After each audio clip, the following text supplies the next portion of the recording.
Friends, చిన్నారి పాప జాహ్నవి ఈరోజు అంటే శుక్రవారం నాటికి ఆమె తప్పిపోయి ఏకంగా 7 రోజులైపోయినట్టు.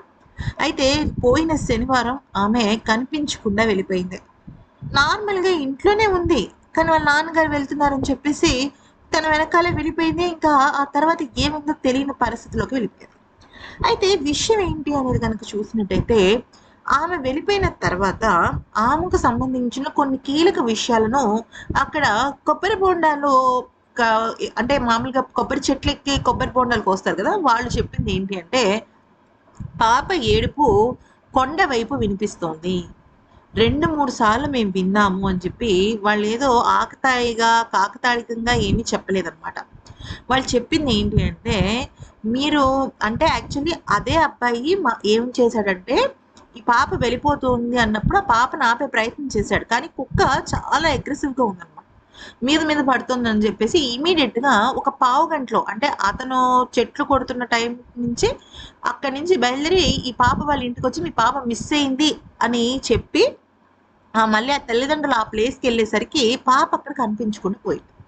అయితే ఆ తర్వాత అతను కూడా అతనితో పాటు ఇంకొంతమంది గ్రామస్తులు కూడా వెతకడం మొదలుపెట్టారు.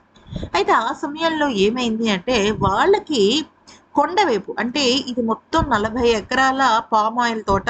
దాదాపుగా 400 ఎకరాలకు పైగానే ఒక అడవి ప్రాంతం.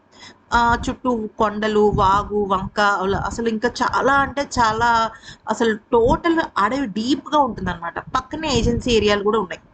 అయితే ఏమైంది, ఇంకా ఈ పాప కుక్కతో పాటు వెళ్ళిపోయింది. కుక్కకి సంబంధించిన అప్డేట్స్ ఏమీ రాలేదు. పాప ఏడుపు విడిపించిందని చెప్పేసి అతను చాలా ఖచ్చితంగా చెప్పాడు. దాంతో ఏమైందంటే ఇమ్మీడియేట్‌గా పోలీసులు వెతకడం స్టార్ట్ చేశారు. నిజానికి కొండ వైపు పాప ఏడుపు వినిపించింది అంటే ఏంటి అర్థం? పాప ఒక్కతే కొండ ఎక్కలేదు. కానీ ఎవరో తీసుకువెళ్ళి ఉండాలి. లేదంటే ఆ పాప విషయంలో ఏదైనా జరగకూడనిది జరిగిందా అనే విషయం కోణంలో కూడా ఆలోచిస్తున్నారు.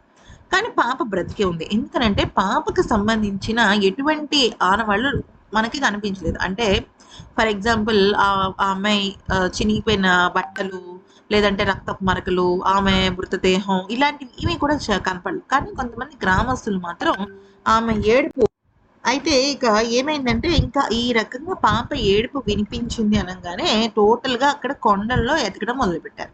అయితే వన్స్ ఒక్కసారిగా డ్రోన్‌లు పైకి ఎగురవేయంగానే ఏమవుతోంది అక్కడ భారీ వర్షం పడింది. ఎంత భారీ వర్షం అంటే అసలు ఆ డ్రోన్‌లే ఆ వర్షానికి టోటల్‌గా కింద విరిగిపోయేంత భారీ వర్షం పడింది.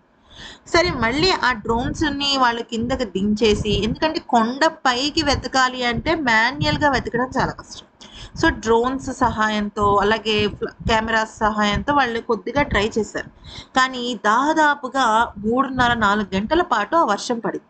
ఆ తర్వాత డ్రోన్స్ మళ్ళీ తిరిగి పనిచేసే టైంకి చీకటి పడిపోయింది. అయినప్పటికీ కూడా వాళ్ళు కొద్దిగా లైటింగ్‌తో సెర్చ్ చేశారు కానీ, అక్కడ వాతావరణం అనుకూలించకపోవటం చాలా పెద్ద ఎదురు దెబ్బగా మారింది. కానీ పాప బ్రతికే ఉంది అన్న ఆనవాళ్ళు చాలా బలంగా కనపడుతున్నాయి.